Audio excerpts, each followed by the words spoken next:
দর্শক আমন্ত্রণ জানাচ্ছি কালবেলার বিশ্ব সংবাদে। আপনাদের সাথে আছে মারিয়া বিনতে ইলিয়াস। পুরো মধ্যপ্রাচ্যে যুদ্ধ ছড়িয়ে পড়ার আগেই পরিস্থিতি নিয়ন্ত্রণে নেওয়ার আহ্বান এরদোয়ানের।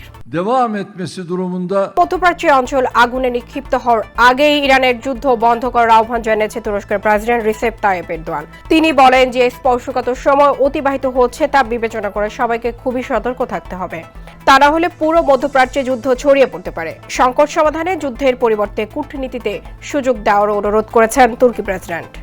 হরমুজ প্রণালীতে কয়েক ডজন মাইন বসিয়েছে ইরান, হাতে আছে ৬,০০০-এর বেশি। ইরানের কাছে সাগরে বর্ষণ উপযোগী অন্তত ৬,০০০ মাইন আছে বলে দাবি করেছেন মার্কিন কংগ্রেস। ২০২৫ সালের জুনে ইরানের সঙ্গে যুক্তরাষ্ট্র ইসরায়েলের ১২ দিনের যুদ্ধের প্রেক্ষিতে এই প্রতিবেদন প্রকাশ করা হয়েছে। এতে হরমুজ প্রণালীতে সংকট দেখা দিলে বৈশ্বিক তেল ও গ্যাসের বাজারে সম্ভাব্য প্রভাব নিয়েও বিশ্লেষণ করা হয়েছে। প্রতিবেদন অনুযায়ী ২০১৯ সালে তেহরানের কাছে ৫,০০০-এর বেশি মাইন ছিল বলে ধারণা করা হয়। এরপর ২০২৫ সালের হিসাব অনুযায়ী এই সংখ্যা কিছুটা বেড়ে প্রায় ৬,০০০-এর কাছাকাছি পৌঁছেছে বলে দাবি করেছে মার্কিন কংগ্রেস। ইরানকে উপসাগরীয় দেশগুলোতে হামলা বন্ধ করার আহ্বান জাতিসংঘের নিরাপত্তা পরিষদের।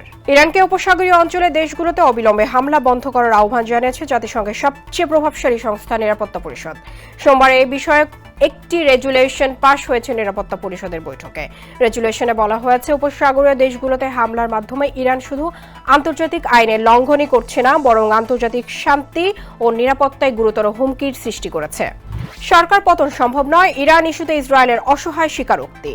ইরানের বিরুদ্ধে চলমান যুদ্ধ দেশটির বর্তমান সরকারকে পতনের দিকে ঠেলে দেবে, এর কোনো নিশ্চয়তা নেই। বার্তা সংস্থা রয়টার্সের কাছে এই স্বীকারোক্তি দিয়েছে ইসরায়েলের একজন জ্যেষ্ঠ কর্মকর্তা। একই সঙ্গে ইরানের চলমান বোমা বর্ষণের মধ্যেও কোনো গণ অভ্যুত্থানের লক্ষণ দেখা যাচ্ছে না বলেও উল্লেখ করেছেন তিনি। পানির নিচ থেকে শক্তিশালী ক্ষেপণাস্ত্র ছোড়ার হুমকি দিয়েছে ইরান। ইরানের কাছে এমন ক্ষেপণাস্ত্র আছে যা পানির নিচ থেকে উৎক্ষেপণ করা যায়। প্রয়োজনে সেগুলো আগামী কয়েকদিনের মধ্যেই ব্যবহার করা হতে পারে বলে হুমকি দিয়েছে দেশটির ইসলামী বিপ্লবী গার্ড বাহিনী। ইরানের রাষ্ট্রীয় গণমাধ্যমকে দেওয়া সাক্ষাৎকারে আইআরজিসির জ্যেষ্ঠ কমান্ডার আলী ফাদাভি বলেছেন, তাদের কাছে এমন ক্ষেপণাস্ত্র রয়েছে যা পানির নিচ থেকে উৎক্ষেপণ করা হয়, যার গতি প্রতি সেকেন্ডে ১০০ মিটার। আগামী কয়েকদিনের মধ্যে ইরানি বাহিনী সেগুলো ব্যবহার করতে পারে। ইসরায়েলের দিকে একযোগে ১০০ রকেট ছুড়েছে লেবাননের সশস্ত্র গোষ্ঠী। লেবানন থেকে উত্তর ইসরায়েলের দিকে প্রায় ১০০টি রকেট নিক্ষেপ করেছে দেশটির সশস্ত্র গোষ্ঠী। ইসরায়েলের সামরিক বাহিনী বা আইডিএফ জানিয়েছে, লেবাননের বিভিন্ন এলাকা থেকে রকেটগুলো ছোড়া হয়েছে, যার ফলে ইসরায়েলের হাইফা, গ্যালিলি ও গোলান মালভূমিতে সাইরেন বেজে উঠেছে। চলতি মাসের শুরুতে সংঘাত তীব্র হওয়ার পর থেকে এটিকে ইসরায়েলের বিরুদ্ধে লেবাননের সশস্ত্র গোষ্ঠীর এটি সবচেয়ে বড় আক্রমণ বলে ধরা হচ্ছে।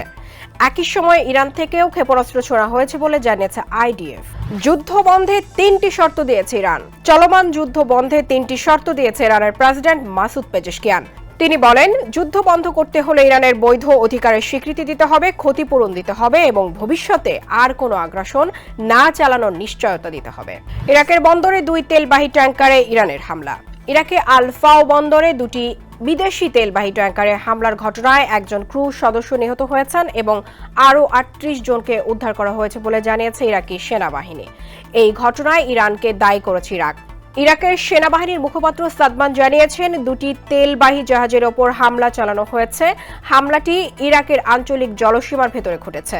ইরানের এই হামলা ইরাকের সার্বভৌমত্বের লঙ্ঘন। ইরাকে ইরানপন্থী গোষ্ঠীগুলোর ঘাঁটিতে হামলা। ইরাকের পশ্চিমাঞ্চলীয় আল কাইম শহরে ইরানপন্থী আধা সামরিক বাহিনীর একটি ঘাঁটিতে বিমান হামলা চালানো হয়েছে। এতে অন্তত ১০ জন নিহত হয়েছেন। আল জাজিরা জানিয়েছে, ইরাকের পশ্চিমাঞ্চলীয় শহর আল কাইমে পপুলার মোবিলাইজেশন ফোর্সেসের একটি সামরিক শিবির লক্ষ্য করে এই হামলা চালানো হয়েছে। যুদ্ধে নতুন লক্ষ্যবস্তু নির্ধারণ করেছে ইরান। ইসরায়েল ও উপসাগরীয় অঞ্চলে মার্কিন প্রযুক্তি জায়ান্টগুলোর কার্যালয়কে সম্ভাব্য লক্ষ্যবস্তু হিসেবে উল্লেখ করে তালিকা প্রকাশ করেছে ইরান। তালিকায় মার্কিন প্রযুক্তি প্রতিষ্ঠান আমাজন, গুগল, মাইক্রোসফট এবং এনভিডিআর এর নাম রয়েছে। আঞ্চলিক যুদ্ধ অবকাঠামোগত দিকে অগ্রসর হওয়ায় ইরানের সম্ভাব্য লক্ষ্যবস্তুর পরিধিও ধীরে ধীরে বাড়ছে।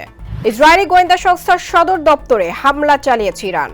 ইসরায়েলি গোয়েন্দা সংস্থা শিন বেতের সদর দপ্তর এবং 2টি বিমান ঘাঁটিতে হামলা চালিয়েছে ইরান। ইরানের সেনাবাহিনী জানিয়েছে, তারা 2টি ইসরায়েলি বিমান ঘাঁটি এবং তেল আবিবের শিন বেত সদর দপ্তরে হামলা চালিয়েছে। বিমান ঘাঁটিগুলোর একটি ভূমধ্যসাগরীয় উপকূলের অবস্থিত পালমাচিম বিমান ঘাঁটি এবং অন্যটি দক্ষিণ ইসরায়েলের ওফদা বিমান ঘাঁটি। হরমুজ প্রণালী নিয়ে যুক্তরাষ্ট্রকে নতুন বার্তা দিয়েছে ইরান। ইরানের সশস্ত্র বাহিনী জানিয়েছে কৌশলগতভাবে গুরুত্বপূর্ণ হরমুজ প্রণালী তাদের পুরোপুরি নিয়ন্ত্রণে রয়েছে এবং যুক্তরাষ্ট্র বা সাম্প্রতিক হামলায় জড়িত কোনো দেশের জাহাজকে এই গুরুত্বপূর্ণ জলপথ ব্যবহার করতে দেওয়া হবে না। ইরানের সামরিক অভিযান তদারকিকারী ইউনিট খাতাম আল আম্বিয়া কেন্দ্রীয় সদর দপ্তরে বলেছে, কোনো সন্দেহ বা অবহেলা ছাড়াই বলা যায় হরমুজ প্রণালী বিপ্লবী গার্ড বাহিনীর সাহসী নৌবাহিনীর বিচক্ষণ ব্যবস্থাপনায় রয়েছে। যুক্তরাষ্ট্র কিংবা তাদের মিত্রদের এই অঞ্চল দিয়ে চলাচলের কোনো অধিকার নেই। সাইবার হামলায় ইসরায়েলের রেল ব্যবস্থা অচল। ইরান সাইবার হামলার মাধ্যমে ইসরায়েলের রেল ব্যবস্থা অচল করে দিয়েছে। রুশ বার্তা সংস্থা তাস জানিয়েছে ইসরায়েলের রেলওয়ে ব্যবস্থা হ্যাক করা হয়েছে। সাইবার হামলার কারণে রেল ব্যবস্থা অচল হয়ে পড়েছে। পরবর্তী নির্দেশ না দেওয়া পর্যন্ত সব রেল স্টেশন নিরাপদ নয় বলে জানিয়েছে ইসরায়েলি কর্তৃপক্ষ। নিজেদের মজুদ থেকে 17,20,00,000 ব্যারেল তেল ছাড়ার ঘোষণা যুক্তরাষ্ট্রের। নাগরিক ও মিত্র দেশগুলোর জন্য নিজেদের কৌশলগত রিজার্ভ থেকে 17,20,00,000 ব্যারেল তেল ছাড়ার ঘোষণা দিয়েছে যুক্তরাষ্ট্র। আগামী সপ্তাহ থেকেই এই তেল বিতরণ শুরু হবে। ইরানি ক্ষেপণাস্ত্র ড্রোন শনাক্ত করতে পারছে না ইসরায়েল। ইরানের সামরিক বাহিনীর হামলায় ইসরায়েলি বাহিনীর রাডার ব্যবস্থা ব্যাপক ক্ষতিগ্রস্ত হয়েছে। এজন্য ইরান থেকে ছোড়া ক্ষেপণাস্ত্র শনাক্ত ও আঘাতের সময় নির্ধারণ করতে পারছে না ইসরায়েল। তাসনিম নিউজ জানিয়েছে, ইরানের হামলায় ইসরায়েলের বেশ কয়েকটি শনাক্তকরণ কেন্দ্র ধ্বংস হওয়ায় দেশটির ক্ষেপণাস্ত্র ও ড্রোন শনাক্ত করার সক্ষমতা মারাত্মকভাবে ক্ষতিগ্রস্ত হয়েছে। ফলে ইসরায়েল জুড়ে অকারণেই সাইরেন বেজে উঠছে। দর্শক, কালবেলার বিশেষ সংবাদের আপডেট আজ এ পর্যন্তই।